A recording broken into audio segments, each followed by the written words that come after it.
Hello, everyone. Welcome back to another episode of Healed and Chilled. And today we have yet another awesome and amazing, wonderful special guest. And you guys know how I like to do it here. I like for the guest to have control of the narrative. So, if you would, in your own words, from your own point of view, can you please introduce yourself and we'll dive right into the interview? Well, thank you so much for having me. My name is Shannan Herbert. I am the CEO of the Washington Area Community Investment Fund, better known as WACIF. We are a CDFI, a community development financial institution and nonprofit loan fund that works with small businesses and entrepreneurs, providing them with capital and all of the resources they need to grow and scale. We are also the owners and operators of the Anacostia Arts Center in the heart of Anacostia, which is a vibrant hub for arts, culture, and entrepreneurship. Wonderful, wonderful. So I'm super excited because there are so many resources that are out there for startups and entrepreneurs and small businesses that we don't even know. Like, you don't know what you don't know. So can you give us a little bit more of a breakdown for someone who may have no knowledge of what you guys do, how to work with you, how to access your resources? Well, there are a number of entry points into the WAKIF universe. A lot of people come to us because they are seeking capital. That's the first place. So people know us as a capital provider, and so everyone wants capital. We always hear a lot about access to capital and entrepreneurs and their struggle with accessing safe and affordable capital. And so Mm, we'll get a lot of requests there. We also get requests for business advisory, coaching, and technical assistance. And that could look like a number of things. Anything from how do I become licensed to do business with the city? How do I get this particular certification? I need accounting support or help with my marketing mm, plan. I need to talk to, a business attorney. I need to figure out my social media strategy. We can help in all of those ways. The other way that people engage with us is through the Anacostia Arts Center. So, in addition to the arts and culture programming, we also have a co working space. It's called the mm. Hive, and the Hive comes with all of the programming that we offer in the form of the Wow. technical assistance that I just mentioned. We have cohorts as well. So we'll have a Hive cohort, or some of the other signature cohorts that we Mm, run are open to our Hive members. But we also provide this space for people to network, build connections.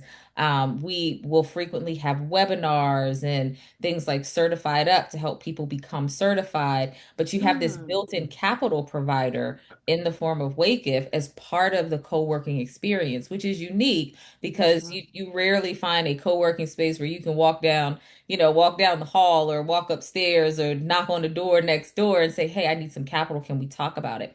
So that's typically how people find us, but we're always in the community. And so at small business events, just hanging out, walking around, we pop up at a lot of places. And so that's also a really good way to find us. That's amazing. And so do you have to be like a DC resident to work with WAKIF? And No. okay. No, no, no. We serve the DMV. So we are in Prince George's County, Montgomery County, Northern Virginia, and then throughout Washington, D.C. Awesome. And I also know you guys have conferences because I went to the Wake Up conference and it was fantastic.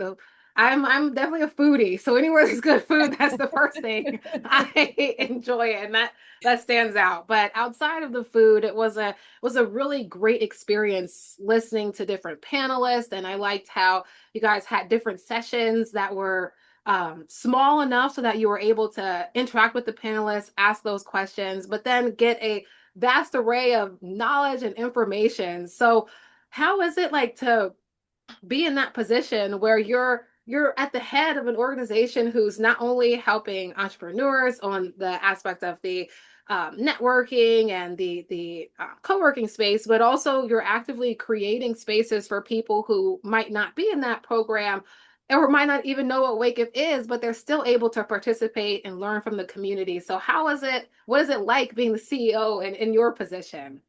Well, to understand my perspective and the way that I approach the work, is important to understand my background and what I'm bringing to this role or what I've brought to this role. I've been working in banking or financial services in some way, shape, or form for almost 30 years. Wow. And um, having been on the traditional banking side, I worked in branches, so that was where I started on the retail side of banking. Hmm. Um, while I was in college, and then shortly for a brief period after I graduated, but really working in traditional banking spaces, and working with entrepreneurs that needed this type of connection, right? And then seeing where small businesses would try to access capital, try to access resources, but didn't necessarily go to the right places to do any of those things, right? Mm. Because again, there was just this lack of understanding of where do I go? Where is it? And sometimes the information that they were seeking was in multiple places, right? So maybe Right. I can access capital over here, but I can't really get that technical support. So I need to go over to this place, but I still need to have the right certifications to do business. And so where do I find that? And so by combining all of those things into one summit, the Cultivate Summit, Mm. that is how, that is where this came from. And the Cultivate Summit was something that was happening way before I came to WACIF. And so the Okay. staff, our programs team really helps to lead that effort. But I thought it was such a fantastic platform to be able to bring those things in, and then combining that with the state of the ecosystem, having that conversation up front, like, look, this is the landscape, right? This Right. is the landscape. This is how we've responded to what has happened, to the changes, to the shifts, and we're making all of these things available to you all and the broader community. And so being able to lead an organization that centers humans, right? Because we're at the end, like, you're a Hmm. small business owner, but you are still a person. So Yep. centering people, centering the community, centering the small business needs, that Mm. is where that is the lens that I approach the work with, right? So making sure that whatever we do, we're keeping that client in mind. We're keeping the experience that client has with the organization in mind as we design and create. So everything down to the food, to the branding, to Hmm. the colors that you saw all day, to the photo Mm. booth, everything was designed to create that comfort, to create the warmth that people need. Wow. But when you create environments like that, then it makes people want to stay and listen and get all the information. So the morning session was packed, the afternoon Yeah, sessions were packed, right? No one left. No one wanted to leave. The happy you're hour right. was packed. No one Hmm. wanted to go home that day, even though we had a time limit on the space. It was, no one wanted to leave because we are able to create and cultivate the kind of environment where people stay. And once we have you there, now let's give you as much information as we can. Let's pour into you as much as we can so Hmm. that you leave equipped and ready to do the next thing.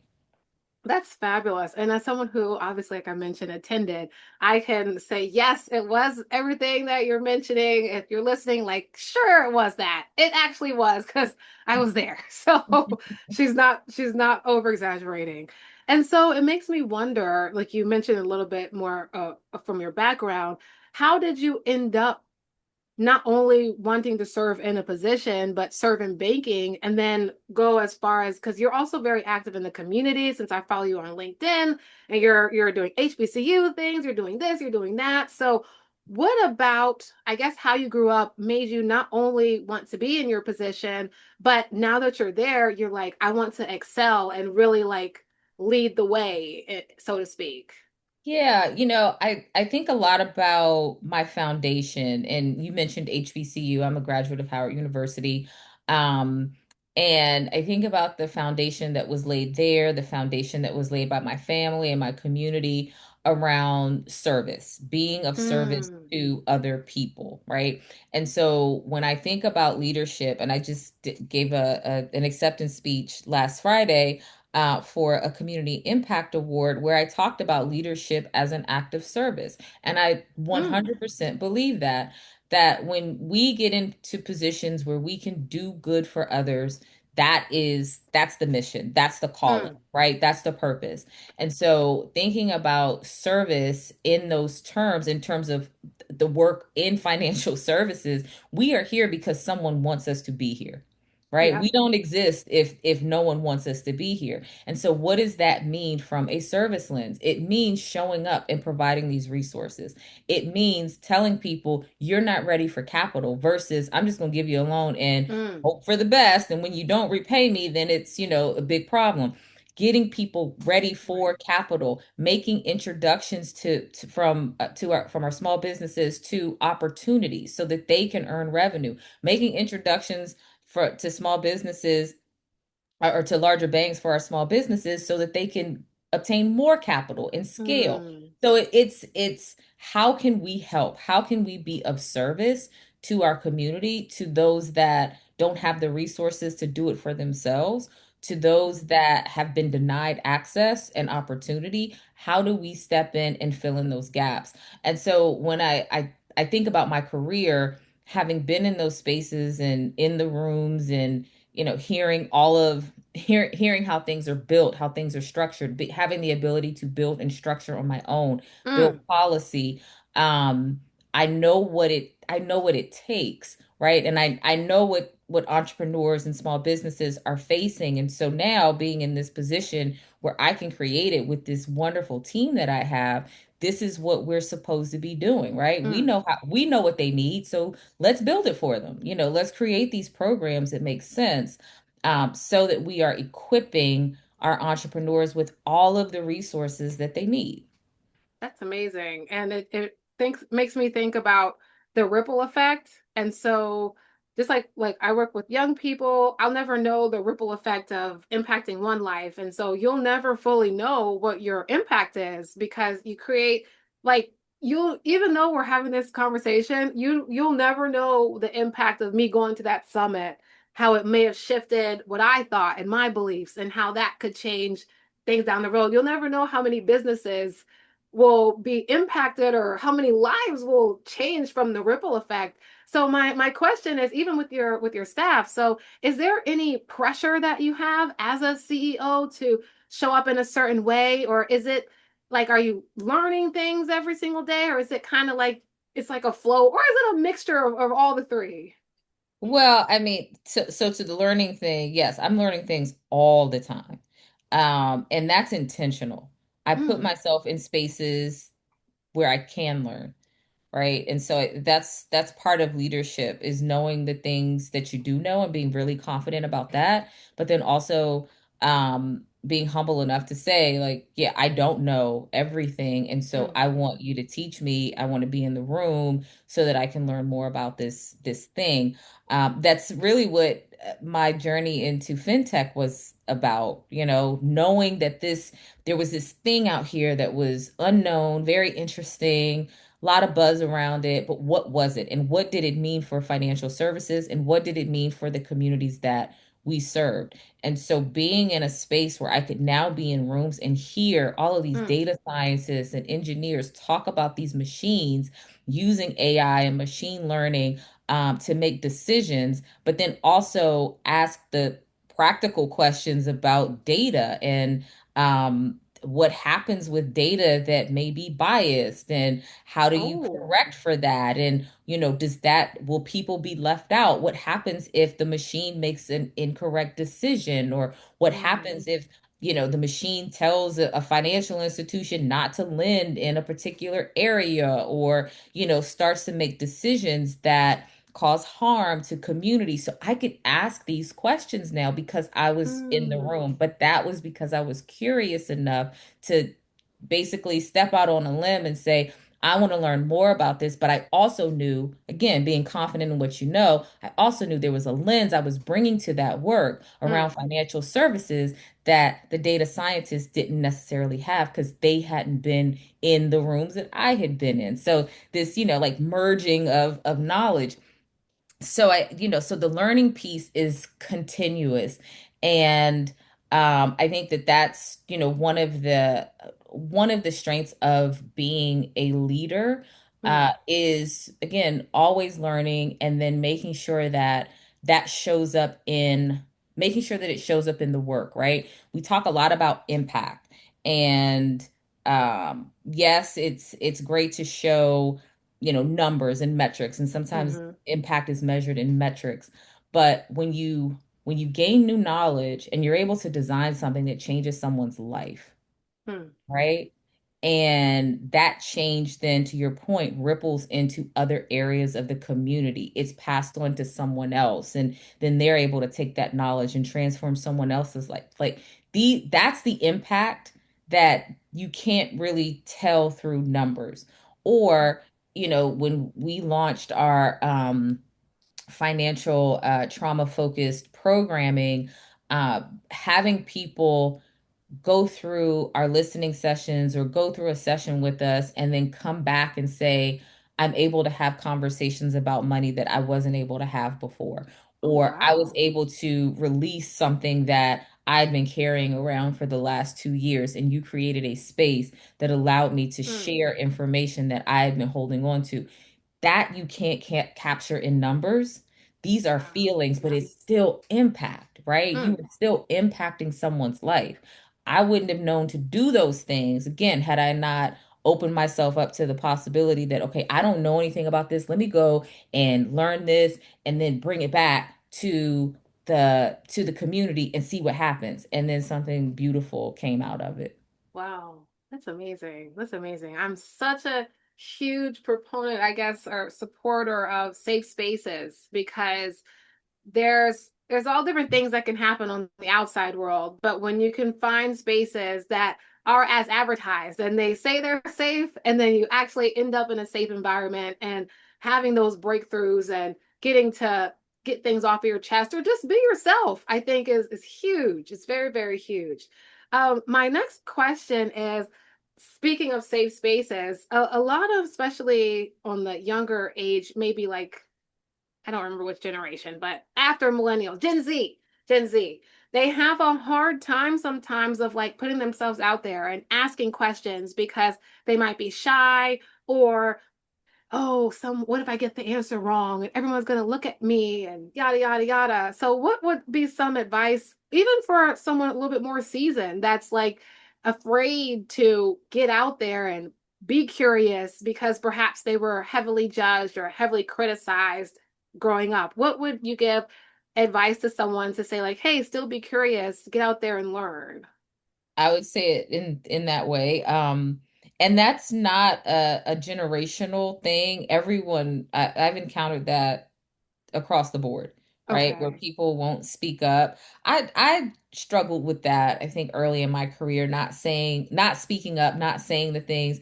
And then after the fact, having all the questions and someone saying, why didn't you just say that in the room?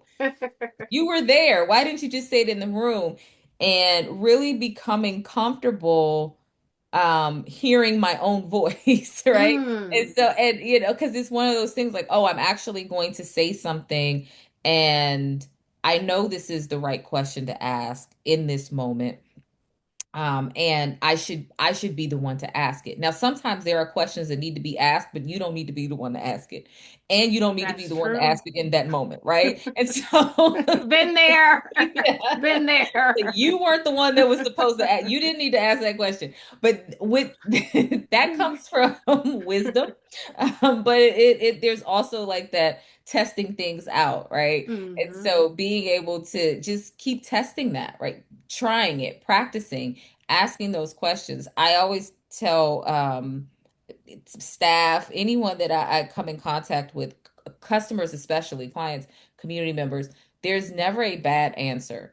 Hmm. The only bad answers are the ones that, or never a bad question. I'm sorry, never a bad question. The only bad questions are the ones that don't get asked.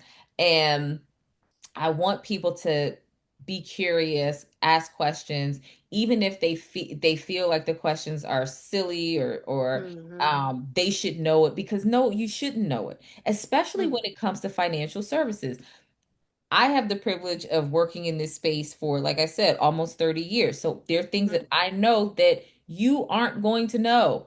I Right. don't expect you to know these things. I don't. I don't expect you to know how to underwrite a loan. I don't expect you to know different terminology. I don't expect you to know what acronyms mean. Hmm. This is why we're here. Again, going back to that service, we're here to help you. We're here to serve you. So if there's a question, ask the question. I'd rather you ask the question and think that, oh, I'm wasting your time by asking this, than to not ask it, make a bad decision, Hmm. sign on to something that you don't understand, and then get yourself in trouble, right? So asking the questions helps prepare you for what's next. So Hmm. I don't care where you are, raise your hand, get up, ask the question. You're not, I guarantee you, the person who you're asking the question of is not going to be annoyed. They're not going to be rude to, well, some people might, but most people Right. won't be rude to you. They're not going to shut you down. They're going to answer your question, and then, you move on. Yeah. But ask the questions.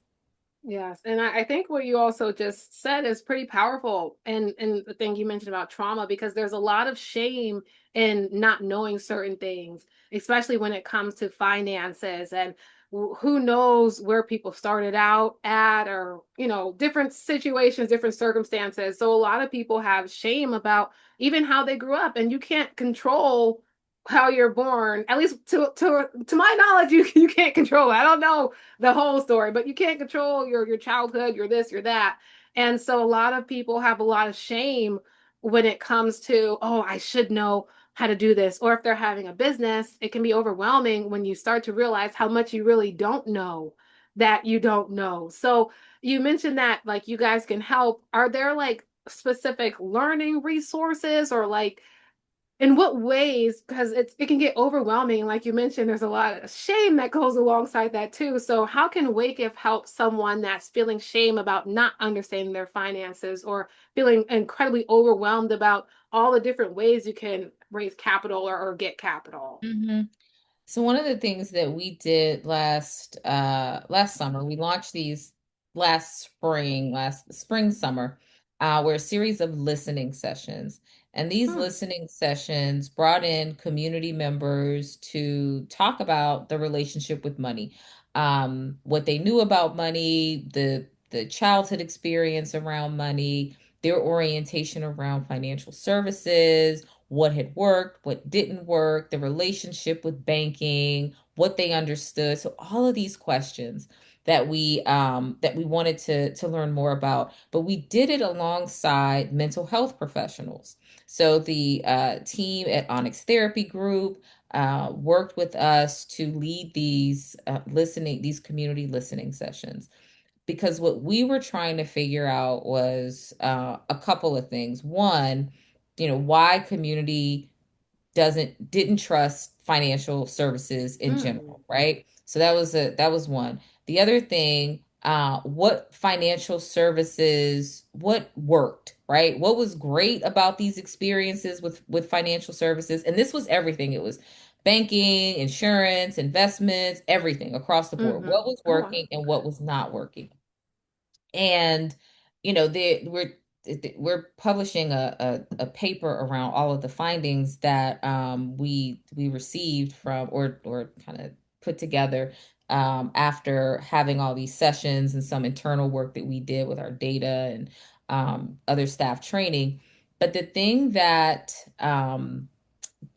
came out of this was, one, uh, trauma is both lived and secondhand, right? So Mm. if speaking of like childhood, if your parents experience financial trauma, that trauma is then passed on to you as the child. So you're learning behaviors from those that are around you. You may have Mm-hmm. never experienced the anything bad with a financial service provider, but if someone in your family did and they told you about it, then you avoid that That's financial true. service provider, right? Yep. Behaviors around money can be learned, or they can be responses, protective responses to things that have occurred. And so some of the behaviors that have frequently been attributed to borrowers in a negative way are actually these protective behaviors, because there has been some sort of financial harm. There's Hmm. been this avoidance with, working with financial services. Um, And so it's, it depends on the perspective. If you're the financial service provider, then you think this person is, oh, they're not serious, they're a bad risk, versus the person that's actually exhibiting the behavior and they're saying, oh, no, I don't trust you. And so let me do these Mm, things to protect myself. Right. And so it's like yeah. So of having that understanding of who you're working with. And so we were trained as a staff to recognize all of this. So when we okay. have our conversations and when we approach clients or if clients approach us to have these conversations around money, now we are looking at it in a much different way. Mm, We are seeing it for what it is. This is not this client, it's not that they're not serious. They are afraid. There is real fear here. They are mm, avoiding this conversation because they're embarrassed about what we may ask or what they wow. don't know or the mistakes that they've made in the past. They aren't procrastinating. They genuinely don't understand what's happening right now. And so we need to be able to check in a way that is that's warm, that's compassionate, Mm, that's understanding, but that also doesn't make people retreat, right? I don't want anyone leaving and saying, I just give up, and then going and finding a predatory loan and signing mm, on to that, to which causes much more harm, right? And so if we can recognize behaviors and instead of judging, mm, opening the doors even wider to say, oh, no, no, no, you come on in. Let's have this conversation. Let's talk about it, mm, right? We've all made mistakes. So let's talk about yours. Okay, we can fix let's figure out how to work through that. And here's some resources that we can use to help get you back on track. But that's the conversation we should all be having. I don't want anyone to ever feel abandoned mm. or, discarded because of some things that may have happened previously. Everyone deserves access to safe and affordable banking and financing. Everyone. I usually say these for the end. Let me give you a signature round of applause really quick. That hit for so many different reasons. Even I was thinking about in my own life how sometimes I'll something will come a little bit easier to me and I get a little bit frustrated with someone else, like, come on, like, and it's not because I'm trying to be mean, but I'm like, let's go, we got things to do. But you're right, maybe it's not laziness, maybe it's just because I'm still learning too. Perhaps it's like a fear of some kind and, being warm. And most times people will say if you got to leave those people behind, but you're switching the narrative like you can be warm. It doesn't mean, of course, that you put everybody's burdens on your back and try to like bring the whole town with you, but perhaps there is room for a bit more warmth. So I did want to highlight that. And also that you guys are breaking down barriers. Like there's a lot of different things that happen and whatnot to have people be nervous or feel the shame about where they are and feel embarrassed and all the things. And so having again brings us back to safe spaces that are purposefully going out. You guys are going out of your way to create those safe spaces, to break Mhm. down those barriers. And it is having a direct impact on local communities and having a direct impact on the future. So my question to you is when you were going in, when you said that you started in retail banking, Mhm. could you imagine like when you were starting there that you would be here and like what would you say? Like how what would the younger you say about the you today and all you have done? um, could I have imagined? You know what? The answer is no. And reason being, not because I didn't feel like I didn't have the ambition or drive or to do it. I had never seen anyone that Mm, looked like me in a position like this, mm, right? This is why, I try to get out and meet with as many young people as possible because I want them to see what's possible, yes. right? I don't want anyone to place limits on themselves based on what they haven't seen. Mm, Um, and that was my challenge being in this space. I knew what this space looked like. I knew what the landscape was. And I didn't let that define what my journey was going to be. So Hmm. that meant showing up in those rooms. It meant asking questions, putting myself in uncomfortable spaces and just Yes. figuring it out. Um, but all of that led to the growth. And I guess I would just I'm proud of myself. I'm proud of not giving up Hmm. even when things seemed really challenging. I remember when the financial crisis in 2008 Hmm. hit, and I was finishing up grad school, and I all the banks were failing, and and I took this quiz through our professional development center. And it was, I said, maybe I'm just not supposed to be a banker. Maybe I'm supposed to be doing something Hmm. else. And so I filled out this questionnaire. It's like 100 questions or so. And I Wow. just knew it was going to come back and say, like, oh, she's analytical. So maybe she should be like an FBI agent. I'm just, Oh, okay. just thinking of all the different things. Yeah. 100 questions later, the career for me was banker. I said, okay, well, I Wow. guess I'm supposed to be here. Mm. So let's figure out how to make this thing work. Period. But it's been quite a journey. I've seen a lot. But I can't imagine doing anything else Hmm. with my career. That's amazing. That's amazing. All right. So okay, one last question and then I'm gonna switch it up a little bit.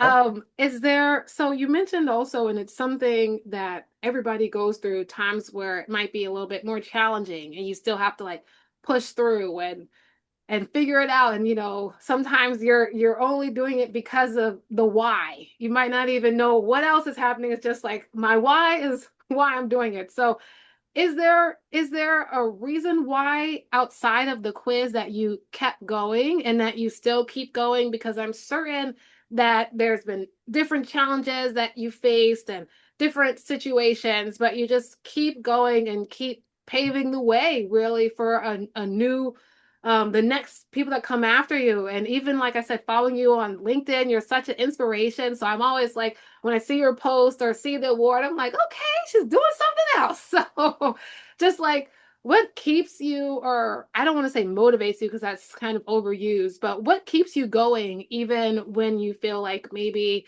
like, why am I doing this? Or this is kind of challenging. I genuinely enjoy what I do. Mm, I like it. It's Yeah, this is it.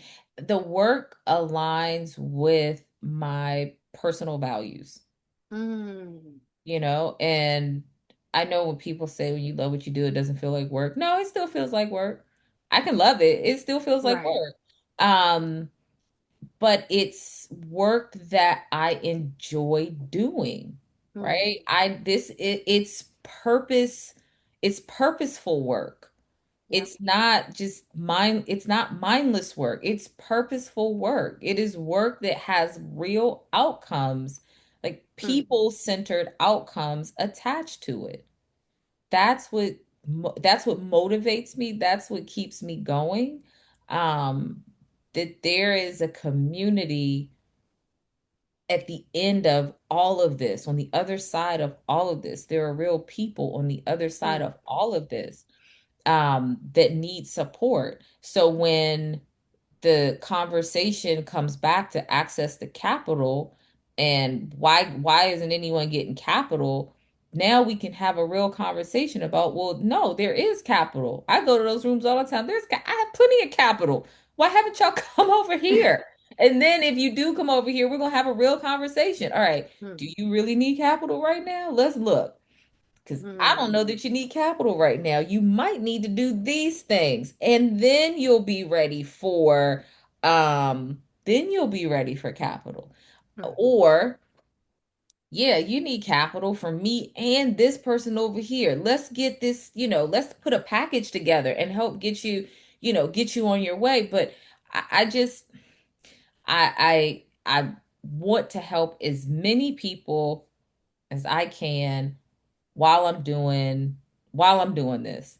Mm. And, every story I hear about a small business owner that received help from WACIF or has gone on to like expand or hire more people or open a new location, or even from like previous institutions, when I drive by different developments or health centers, and I'm like, oh yeah, I worked on that deal. I remember that deal. I did Oh. that. That is heartwarming. Having lived in Mm. this community my entire life, having grown up here, Mm. seeing transformation, but transformation that has my fingerprints on it Mm. is really special.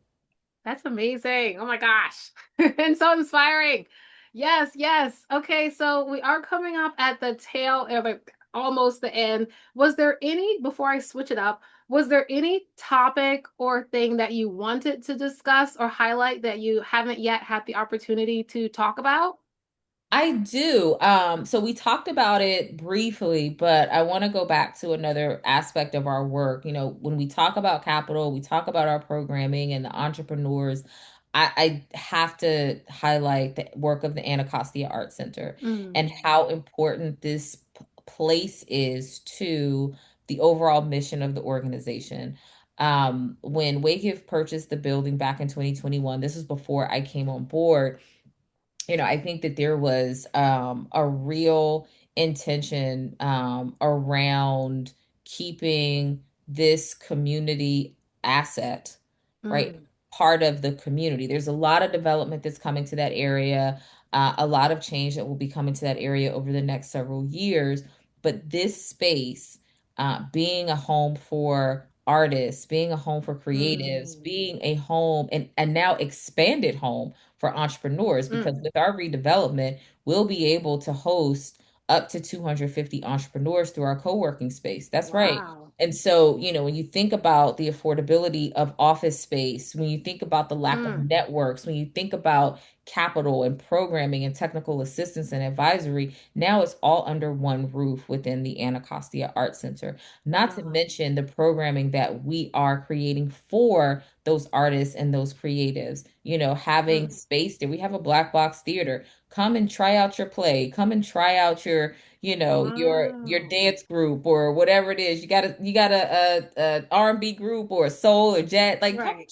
come try come have a show in the black box theater. Come Mm. to the gallery. We let our local artists come in and put their art on our walls for free, and they Oh, can sell the wow. art there too, and so these are the opportunities that we are creating Mm, for our small businesses. It's not just capital, there's space. We're providing opportunities for our entrepreneurs to earn revenue. We're creating these training programs. So it's a model that I think is one that I wish existed earlier in my career, mm. but I know I had to do the things that I did to get to where Yeah, I am right understood. now. But just knowing like a model like that, how Mm-hmm. many entrepreneurs I could have helped back then, that I knew into putting them into something like this. So it's such a great way to strengthen and build the small business ecosystem that we Mm. have here in this region. Wow. Well, I'm definitely glad you shared that because as an artist and an entrepreneur, I know I'm going to be searching up after our call. Oh yeah. So yeah, you get connected with the Anacostia Art Center, sign up for a hard hat tour, come and tour the space right now. We're letting people in to come and see and imagine themselves in the space. Mm. We will be bringing a lot of amenities to the space. So it's yeah, it's going to be really great. That's amazing. That's amazing. Is there anything else that you wanted to dive into? Alrighty. Well, I feel like we got some great, great, great spaces, great ideas, great things. I know I'm probably going to be listening to this one a few times afterwards. So I like to switch things up a little bit before we close out. Mhm. So this is the part of the interview where if you want to give any shout outs or give any thanks, and or if you have any questions for me, you can do that. You can do both. You can pick one. But now, for the next couple minutes, you are in control of the interview. Okay, well, I gave my shout out for the Anacostia Art Center. I also want to tell your listeners to follow WACIF on all of our socials.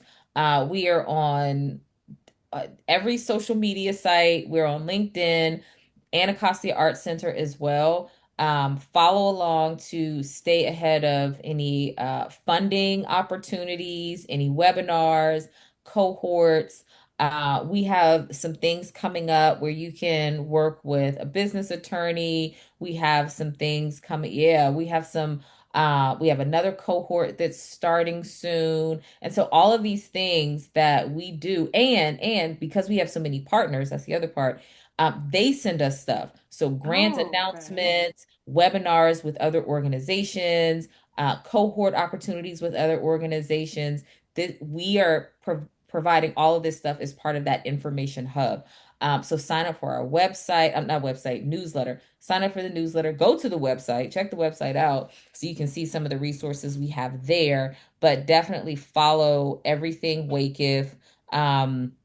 To learn more about the opportunities that we have available. And please don't hesitate to reach out with questions, to speak to one of our advisors, because we genuinely want to meet as many people as we can, to talk to as many people as we can, and to keep folks out of predatory situations. Mm. The more we are out there, the more we are spreading the message of WACIF and what we offer, that is, the chances are lessened of someone going to a place where they shouldn't be.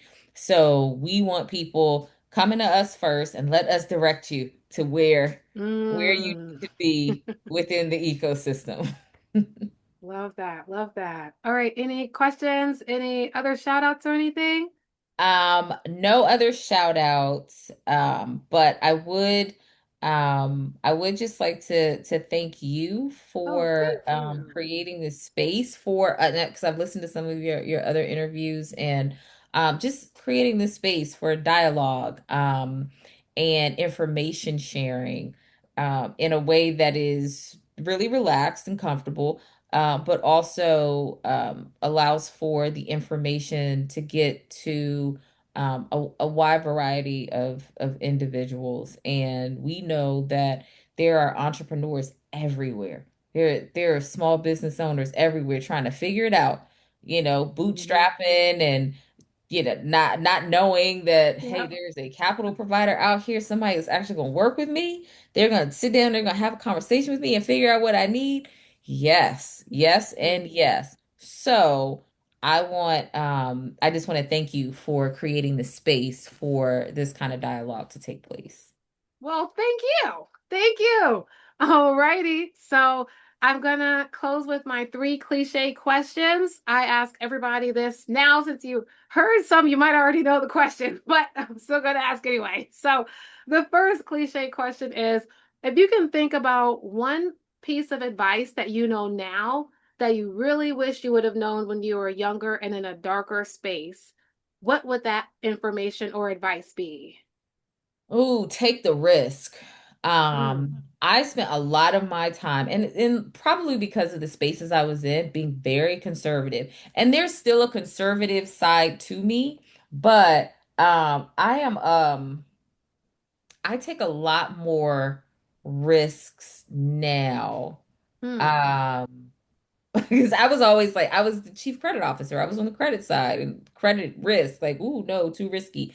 But yeah, taking risks and being bold with the things that we're doing is the only way we are going to change things. That's the mm. only way the needle moves, by just trying things, testing Yes. things, seeing what works. Because the other part of it is, okay, let's just say it doesn't work. Okay, you start something else, start over, right? There's no harm in starting over. So those are the two things I'll say. I'll put Mm. two things on there. Take the risk, and then there's no harm in starting over if it doesn't Yes. work. Absolutely. Absolutely. All right. The second cliche question is the universe and the internet are very similar and they work in very mysterious ways. So you have no way of knowing who will hear this at some point or whose desk this will come across. is there any organization, person, place, or thing that you and WACIF would like to work with or partner with or serve if they were to hear this interview at some point? Oh, we want to work with everyone. No, honestly, we want to work with organizations. So if I think about it from an organization and partnership or funder perspective, we want to work with those organizations whose values and mission are aligned with ours, right? We love hearing stories from people who have either invested in other organizations and seen like tremendous impact, Hmm. or partner with organizations that are doing work that's similar to ours where we can double or triple the impact that we're making. So that's these are the organizations that we want to work with. Small businesses, just come on down. Absolutely. All right. And the final question, you kind of answered it already, but if someone wants to keep up to date with all things WakeF, what's the best way to do that? What's the also on the second hand part, what's the best way to get in contact should they say, "Hey, you know what? I'm ready. I need some help." How can they start that process and then how can they keep up?